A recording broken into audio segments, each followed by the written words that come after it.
Merci beaucoup. Merci à vous.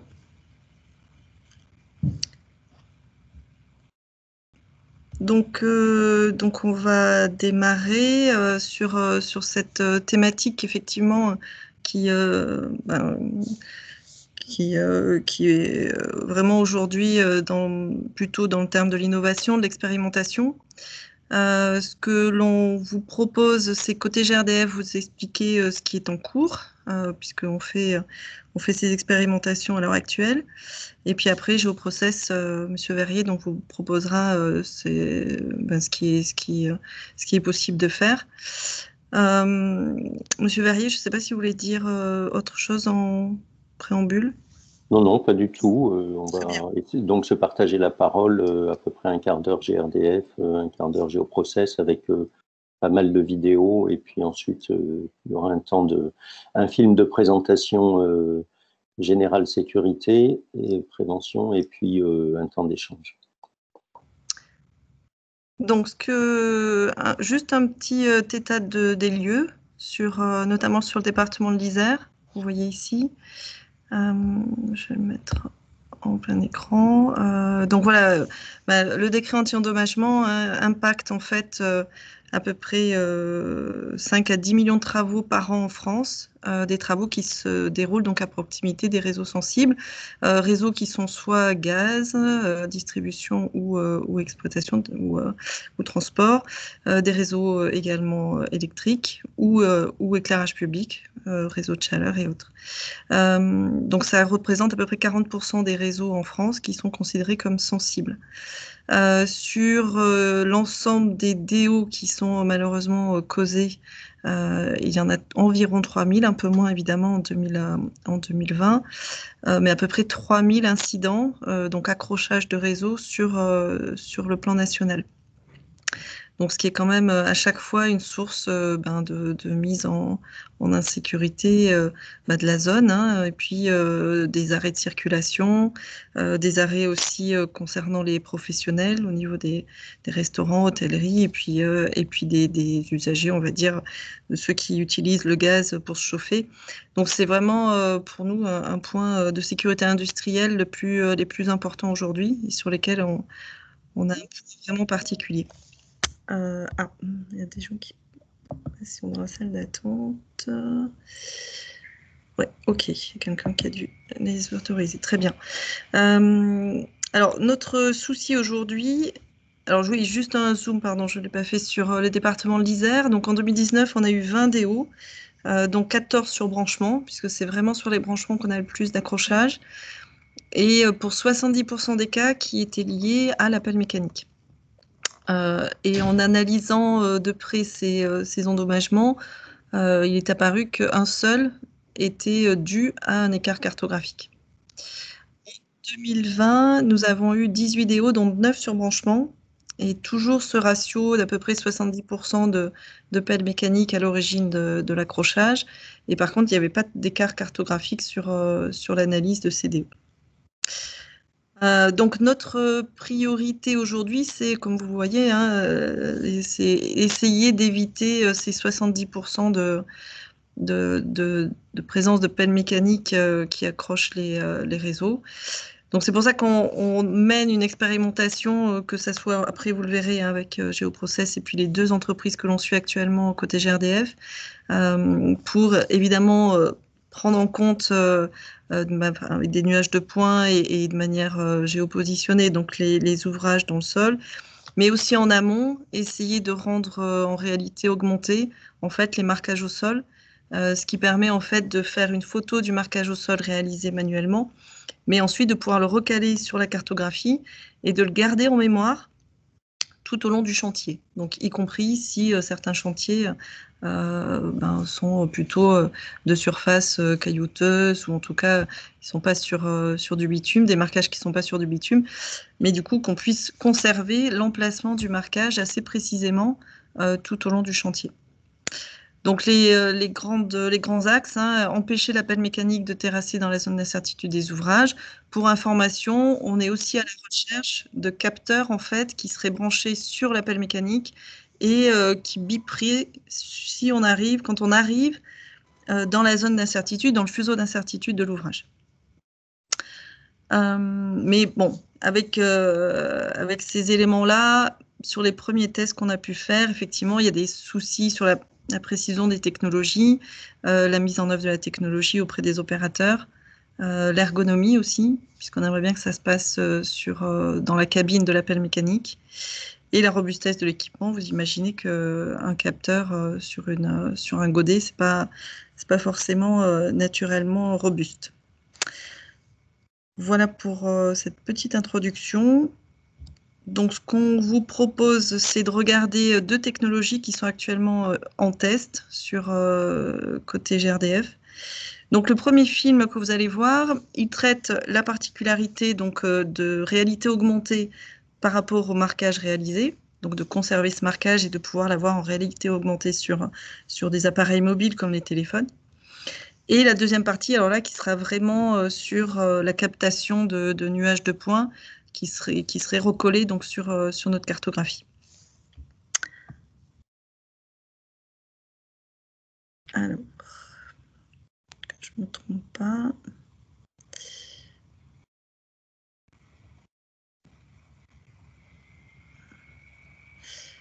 Le film, donc je vais le préparer pourtant, mais c'est pas celui-là. Je suis désolée, vous allez voir un tout petit peu mon écran, mais innovation.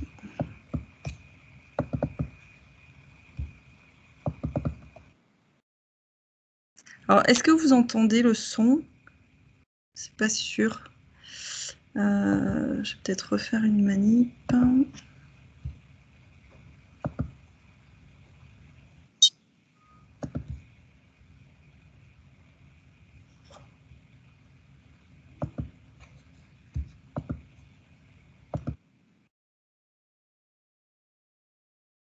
Ah, si quelqu'un peut me dire si c'est bon, si vous entendez le son.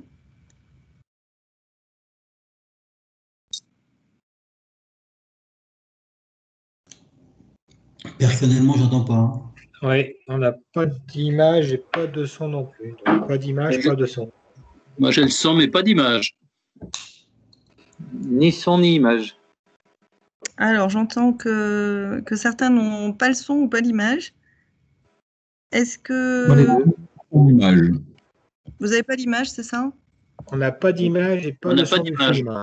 Pas d'image et pas de son. Ouais. Pour autant, le son devrait fonctionner. Alors, en tout cas, pour certains, ça fonctionne, je crois. Si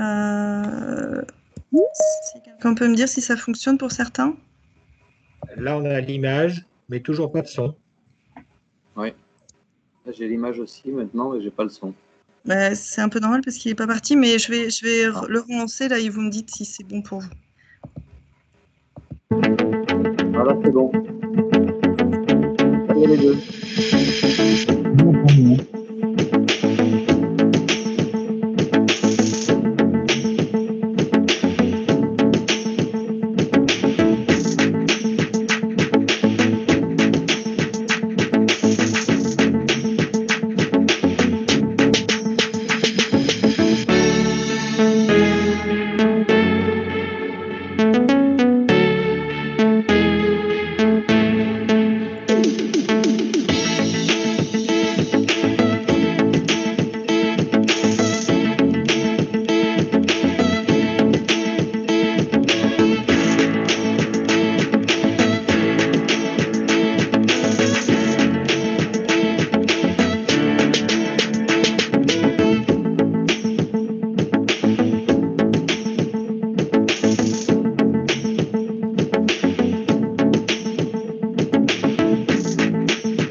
Voilà pour cette partie-là. Alors, étant donné, vous m'entendez toujours?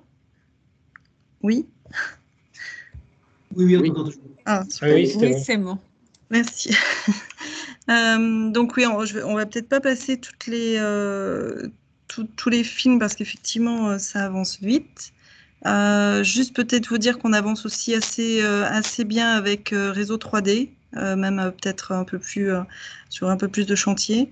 Et là aussi, bon, c'est la technique est un peu la même. Alors, le film fait 3-4 minutes, donc ça va être un peu juste.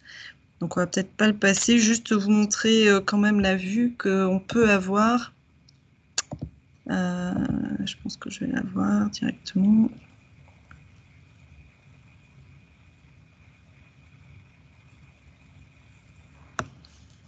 Voilà, c'est assez impressionnant en fait. On arrive à voir de manière très précise et évidemment géopositionner les ouvrages. Et donc après, effectivement, le but c'est quand même que ça facilite de la saisie, enfin en tout cas l'intégration, le recollement dans notre cartographie. Mais les outils d'aujourd'hui, voilà, permettent ce genre de vue et tout ça géopositionné en nuage de points. Voilà pour cet extrait. Ce que l'on voulait. Alors du coup, Jean-Hervé, je te laisse la main. Si tu veux pour cette information-là. Oui, excusez-moi, j'avais mon micro qui était coupé, j'avais commencé à parler, mais mon micro était coupé. Oui, donc tu as déjà effectivement pas mal présenté le sujet en montrant la vision 3D là. Effectivement, GRDF réalise des chantiers tests. Ces chantiers tests doivent nous permettre d'acquérir plus facilement et plus rapidement des données, de pouvoir s'adapter à des contraintes de chantier qui parfois effectivement peuvent être compliquées et ça peut nous faciliter effectivement le relevé. On peut aussi, grâce à ces techniques, avoir un nombre plus important de données, donc avoir des données potentiellement plus exhaustives. En revanche, la précision de la cartographie des réseaux, pas en revanche, en complément, la précision de la cartographie des réseaux est essentielle. Hein, la sécurité industrielle est au cœur de nos métiers. Au sein de la cartographie, c'est vraiment le cœur du métier, même au sein des travaux, mais c'est nous qui récoltons les données. Effectivement, la cartographie se doit d'être précise et on ne doit pas fragiliser effectivement le patrimoine dont on a la charge. Si on prend en compte ces 3 points-là, on doit avancer avec l'assurance d'un processus validé. L'important, c'est effectivement de valider les processus. C'est-à-dire qu'on innove, on expérimente, mais on doit valider les processus pour garder ces éléments, je dirais, bien en tête et comme objectif, quoi. Merci, merci Jean-Hervé. Du coup, on avait 2 autres diapositives, mais je crois qu'on va les passer directement parce qu'autrement on n'aura pas le temps. Juste pour dire qu'effectivement on avance aussi beaucoup avec les outils de déclaration d'intention de commencement de travaux pour arriver à visualiser donc les chantiers avec les caractéristiques intégrées dans les déclarations et notamment pour faire des visites de chantier à terme qui soient plus sur les chantiers à risque DO. Voilà, bon après il y a tout un tas de support, d'action de GRDF sur le sujet, mais vous les connaissez peut-être pour certaines. Du coup, Monsieur Verrier, je vais vous laisser la main. Oui, bonjour. Donc, si vous pouvez faire passer, voilà. Donc, les éléments dont on va parler, en fait, c'est de resituer le contexte de l'innovation très rapidement. Ça fait depuis toujours, naturellement, on construit les ouvrages en 3D, puisqu'ils sont construits dans la réalité. Par contre, ce qui est tout à fait nouveau, c'est que les outils, les moyens informatiques aujourd'hui, les moyens de stockage et de traitement nous permettent de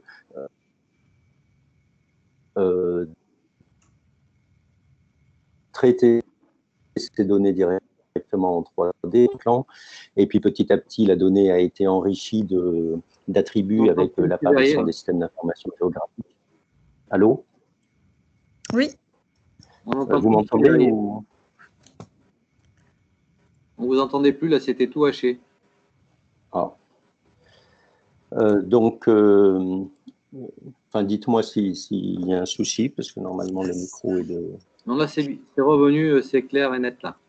D'accord. Donc, je ne sais pas où vous avez cessé de m'entendre, mais ce que je disais, c'est que la 3D donc, aujourd'hui peut être traitée par les moyens informatiques. Et si on veut réfléchir au cycle de la donnée, eh ben, il se situe en 3 étapes principales. D'abord, la captation et le géoréférencement de la donnée. Tout ce qui touche au traitement et contrôle, comme le relevé GRDF, on a besoin de valider les procédures de captation de données pour être sûr de qualifier les données qui vont être ensuite intégrées au système d'exploitation. Et les systèmes d'exploitation de la donnée, c'est ensuite le stockage, la mise à disposition des données pour tous les intervenants, la mise à jour des données. Et puis enfin, la 3e étape, c'est de restituer la donnée sur le terrain. Et c'est là où intervient en particulier la réalité augmentée.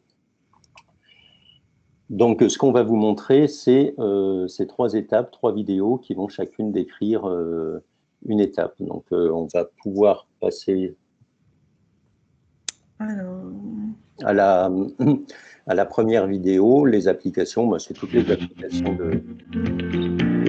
Alors, est-ce que vous entendez le son? Oui, pour moi. Oui. Avec Réseau Process, service de récollement géoréférencé par vidéo, nous accompagnons les entreprises dans l'application de la réforme DT-DICT. Réseau Process permet d'effectuer le relevé précis et exhaustif des réseaux neufs et existants en fouille ouverte à partir d'une simple vidéo prise au smartphone. Une fois les réseaux posés, le chef de chantier marque des repères numérotés au sol, tous les 10 mètres environ, et filme la tranchée avec son smartphone. Il peut alors remblayer et avancer. Régulièrement, il déverse les vidéos dans l'espace cloud de Réseau Process. En fin de chantier, il appelle son géomètre certifié, interne ou prestataire, pour relever précisément la position des repères et les mettre à disposition sur notre portail. Au signal de l'entreprise, Réseau Process procède au traitement pour livrer en quelques heures un modèle en 3D photoréaliste. Le bureau de dessin utilise le nuage de points colorisés et géoréférencés pour reporter la position très précise de chaque réseau avec son logiciel de DAO dans le format de son choix. Grâce au service Réseau Process, chefs de chantier et géomètres sont indépendants. Le récollement certifié est plus précis, plus rapide et beaucoup plus économique.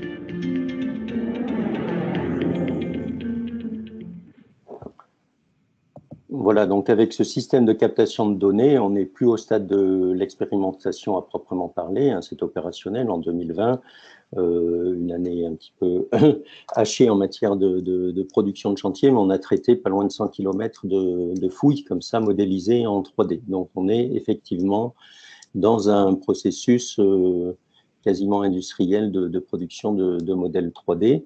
On peut passer maintenant au stockage et à l'exploitation des données sur la page suivante. Donc la grosse problématique qu'on rencontre, c'est qu'on a des données de toute nature. C'est des données CAO-DAO, des nuages de points, des données SIG, des données qui sont issues de la collaboration BIM dans des formats IFC.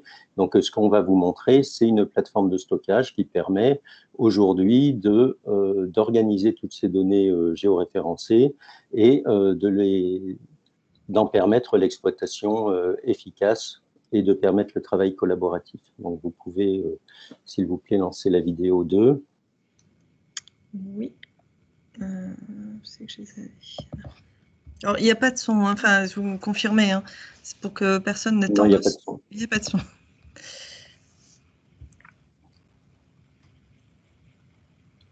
Par contre, le texte est caché par un petit écran. Je ne sais pas si vous pouvez le bouger.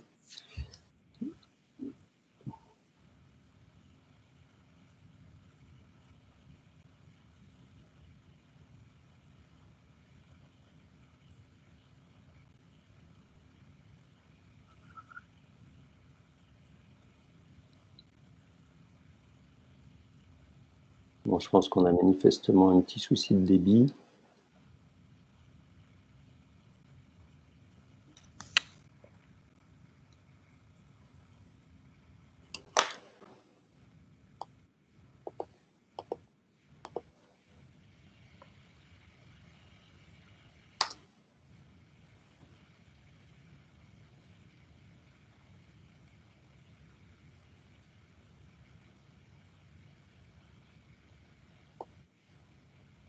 Bon, il y a un problème de débit, hein, c'est très haché. Alors, pas de mon côté, hein. Je ne sais pas si pour les participants, mais en tout cas, pour moi, c'est assez fluide, hein. Oui, je confirme que c'est fluide. Très bien, c'est chez moi. Donc là, on a l'intégration, vous avez vu l'organisation des données en nuage de points et l'intégration de la captation de données qui viennent du dispositif réseau process que vous avez vu antérieurement et qui permet de compléter les données existantes et archivées avec des données nouvelles prises sur le terrain.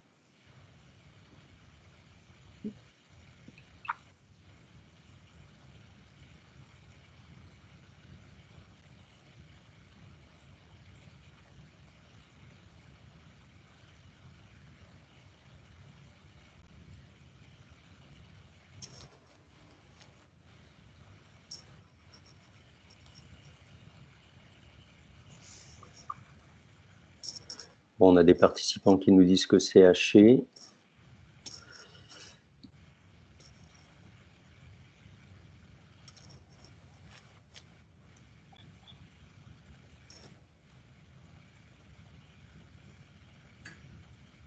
Donc là, l'idée, c'est de faire interopérer tout un tas de données qui proviennent de sources différentes dans des formats différents.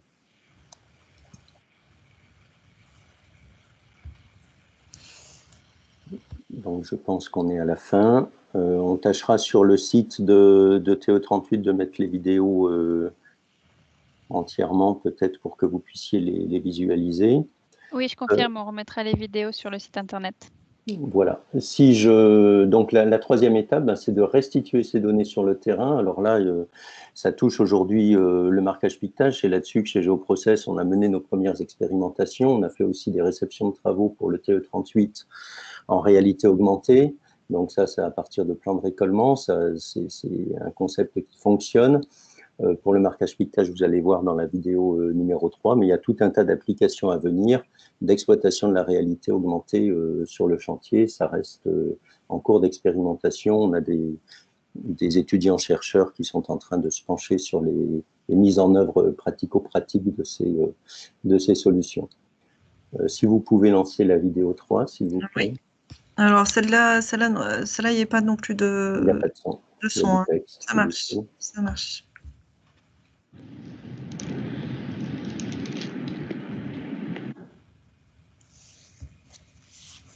Donc, on fonctionne avec du matériel très simple.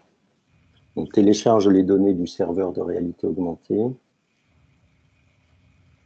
Les données s'affichent, donc vous notez qu'il n'y a pas de plan papier pour le marquage piquetage. Les données s'affichent sur une tablette. Elles sont géoréférencées par l'antenne GPS. Et l'opérateur suit les indications, les représentations de réseau qui sont visibles sur l'écran de la tablette. Donc on est dans une configuration tout à fait opérationnelle de marquage piquetage. On est géoréférencé en RTK, donc avec une précision qui est celle des plans, hein, c'est une précision GPS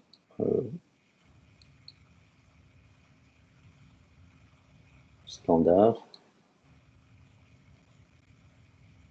Et on arrive comme ça à procéder à des marquages piquetage de façon efficace et sécurisée, tout réseau. Ça passe par une étape intermédiaire qui est la réalisation du plan de synthèse de récépissé de DICT. Voilà, donc c'est fini pour ces présentations.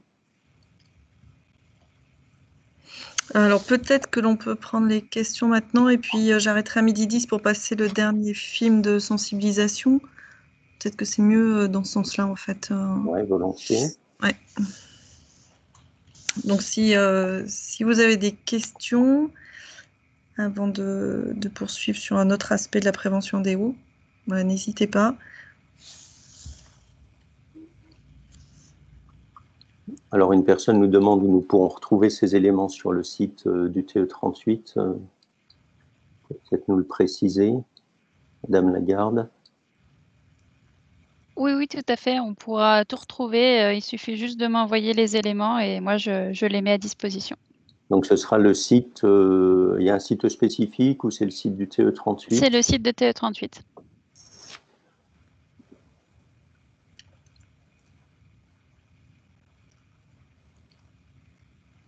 Alors, je ne vois pas toutes les questions. Est-ce qu'on a d'autres questions?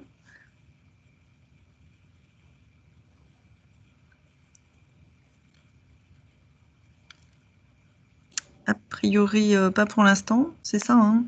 Vous me dites, parce que comme je vois... Non, il n'y a pas de main levée ni de questions dans le chat. Ok.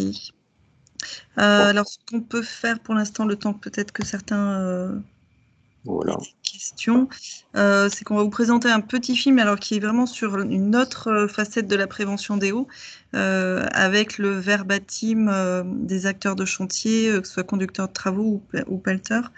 Donc l'idée, c'est de faire passer des messages vraiment aux intervenants de chantier sur le pourquoi des règles du décret anti-endommagement. Donc ça dure 5 minutes et on propose de vous le passer et peut-être que vous pourrez réagir aussi, ou vous aurez envie de réagir aussi sur ce sujet-là. Il faut juste que je le retrouve. Je l'ai ouvert pourtant. Bon, je vais le reprendre. Désolée.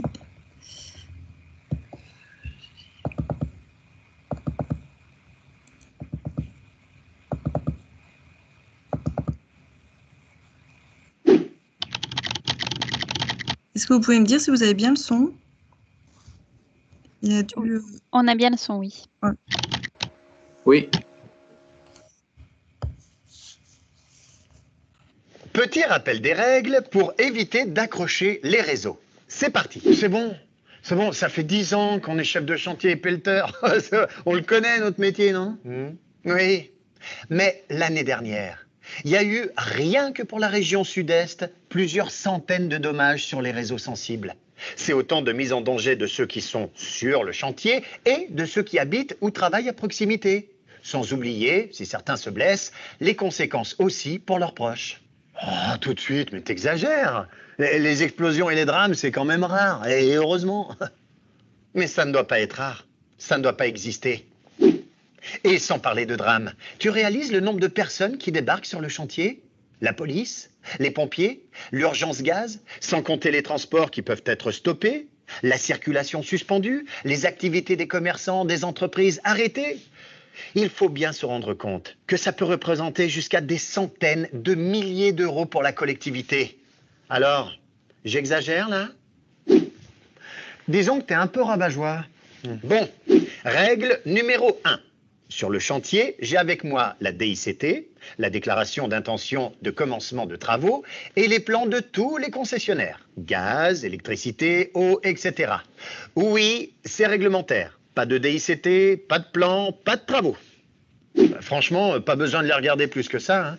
T'as le marquage au sol, ça suffit. En plus, je connais certaines zones, on y a déjà travaillé. J'ai même vu moi-même les entreprises poser des réseaux et faire les branchements gaz. L'élec, il est en aérien, où il suffit de regarder la rustine au sol, et tu sais bien que le réseau passe dans l'axe. En plus, j'ai déjà travaillé dans le secteur. Non, on est tranquille. Mais bien sûr. Sauf qu'il y a un assainissement pile-poil à cet endroit. Et hop, ton réseau, il est remonté de 30 cm. Depuis ton dernier passage, un réseau a pu être abandonné et un autre créé en parallèle. La ville a pu modifier l'emplacement des trottoirs. Je continue? Non, on a saisi là. Donc, on regarde bien les infos sur la DICT et on contrôle la cohérence avec les plans. Deuxième règle, le contrôle des plans. C'est essentiel de vérifier l'échelle et le format. Ouais, mais les plans, ils sont parfois pas justes, notamment pour la profondeur. Oui, mais les erreurs sur les plans gaz sont quand même assez rares. Et n'oublie pas, la zone d'incertitude, c'est aussi pour la profondeur. Et moi, hop, j'ai mon cutch. Je sais qu'1 cm égale 2 mètres sur le format 1/200 qu'ils envoient. Qu'est-ce que tu veux que je contrôle de plus? Ben, par exemple, si ton format noté sur la DICT, c'est A3, et que ton plan, on te l'a imprimé en A4. Tes codes sont fausses. D'où l'importance de vérifier ces plans et ensuite de contrôler qu'il n'y a pas d'écart entre le plan et le marquage au sol. Et bien sûr, tu te souviens que l'incertitude de la position est marquée sur le plan. Troisième règle, le repérage des affleurants. Il s'agit de repérer tout indice qui permet de voir si on a un ouvrage gaz. Ouais. Je te rappelle quand même d'être extrêmement attentif. Les coffrets, certes, mais aussi un regard au sol, une plaque sur un mur. Parfois, les affleurants sont cachés derrière des pots de fleurs, des voitures, des panneaux de chantier de rénovation. Bref, on enquête. Et puis, les branchements gaz ne sont pas tous tracés sur la cartographie. C'est pour ça qu'on cherche aussi les affleurants sur le terrain. Donc, vigilance. Et on fait ça, bien sûr, sur toute la zone qu'on a à terrasser. Et on garde le marquage tout au long du chantier. Quatrième règle, le marquage au sol. Il faut qu'il soit complet et il faut le contrôler avant de terrasser. Eh, monsieur, je contrôle tout, c'est bon. On a la pression sur le dos, nous. Le chantier, il faut le faire en temps et en heure. Et des fois, il fait super chaud. Donc, chacun son job. Un qui fait le marquage, l'autre qui creuse. Voilà. Et si le marquage ne correspond pas au plan? S'il manque la zone d'incertitude? S'il a fait des oublis ou des erreurs de couleur? C'est le dommage assuré. Objectif, c'est donc de limiter les risques quand on met en route la pelle mécanique. Ah, en parlant de pelle mécanique, on est bien d'accord qu'elle sert pour enlever l'enrobé et qu'après, on terrasse avec des méthodes douces dans la zone d'incertitude, c'est-à-dire à proximité immédiate de l'ouvrage. Pelle à main, pioche à air, camion aspirateur, jusqu'à trouver l'ouvrage. Ah oui, mais bon, ça va plus vite avec la pelle. De toute façon, je sais que j'ai de la marge, hein, je suis large. Et au pire, je creuse jusqu'au grillage avertisseur. Voilà. Et des fois, le grillage, il n'y en a pas. D'ailleurs, c'est bien marqué dans les textes. Et on te l'a rappelé en formation. Le grillage avertisseur n'est pas systématiquement présent. Donc, pas besoin d'attendre le grillage pour arrêter la pelle mécanique. 70% des dommages sont faits à la pelle mécanique sur des branchements. C'est beaucoup trop. Ok, donc je sors. Au final, c'est nous, les pelleteurs, qui prenons la décision de démarrer ou non les travaux. Et c'est la 5e règle. Il faut savoir, en cas de doute ou d'incohérence, par exemple un diamètre ou un matériau qui ne correspond pas aux indications du plan ou un point dur, il faut penser à faire un point d'arrêt. Et on prend soin de ne pas endommager le réseau une fois qu'on l'a découvert, ce serait dommage. Oui, mais dans la pratique... tu as la pression du client, des délais, parfois tes sous-traitants ou locataires, pas si facile que ça. Oui, mais c'est notre co-responsabilité. Avec ces bonnes attitudes, on limite les risques et les voyants sont au vert. Oh, tu vois, je te préfère comme ça. Prévention déo, tous pros.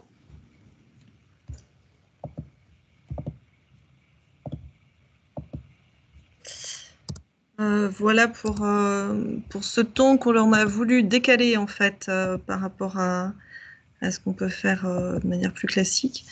Donc voilà, l'idée du bon et mauvais génie qui coexiste en général lorsqu'on parle de prévention. Voilà, on a voulu le mettre en avant et pouvoir aussi donner le sens au décret qui parfois peut paraître un peu lourd et pour les acteurs de chantier.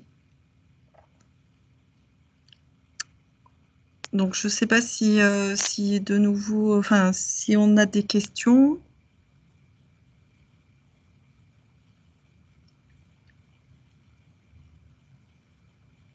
Non, on n'a pas de questions? Non, je vois pas de questions ni à l'oral ni dans le chat. Ok.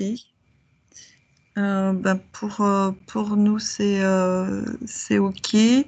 Donc oui, la prévention déo, comme toute prévention, hein, on essaye d'innover et de tenir compte évidemment et de profiter des innovations, des technologies qui avancent plus largement. Donc effectivement, la réalité augmentée et toutes ces innovations côté cartographie pour nous sont très importantes et on avance évidemment sur ce sujet-là, comme disait le responsable cartographie, donc Jean-Hervé Collin, avec l'assurance qu'on ne dégrade pas notre patrimoine commun, qui est la cartographie.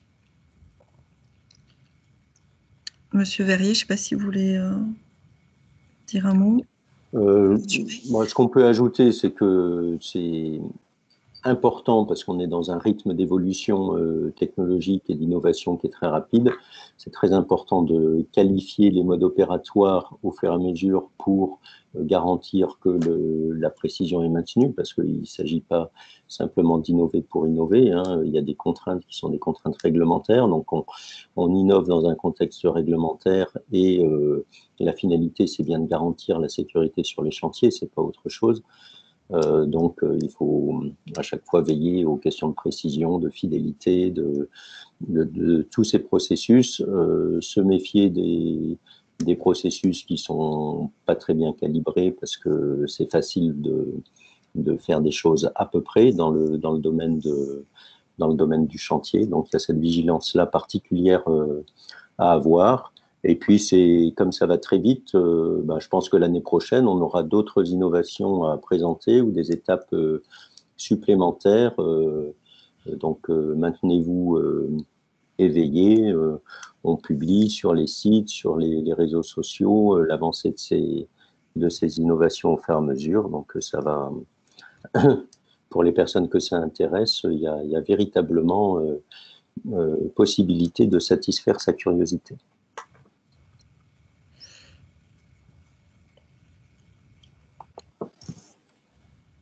Merci beaucoup. Vous me dites si on peut clôturer, l'échange. Pour moi, oui. Donc, je rappelle que toutes les vidéos, tous les contenus seront disponibles sur le site internet de TE38 d'ici lundi. Et aussi pour vous rappeler que demain, il reste un dernier atelier, l'atelier 5, sur la gestion de crise par le maître d'ouvrage, excusez-moi. Voilà, donc connexion à 10h30. Très bien, il sera peut-être intéressant sur le site de mettre les adresses mail de contact pour les personnes qui souhaiteraient poser des questions. Oui, c'est prévu. Au-delà des présentations. C'est prévu, oui. Merci beaucoup d'avoir parlé du sujet et très intéressant. Oui, merci beaucoup et bon après-midi à vous. Au revoir. Merci à vous. Bonne fin de journée.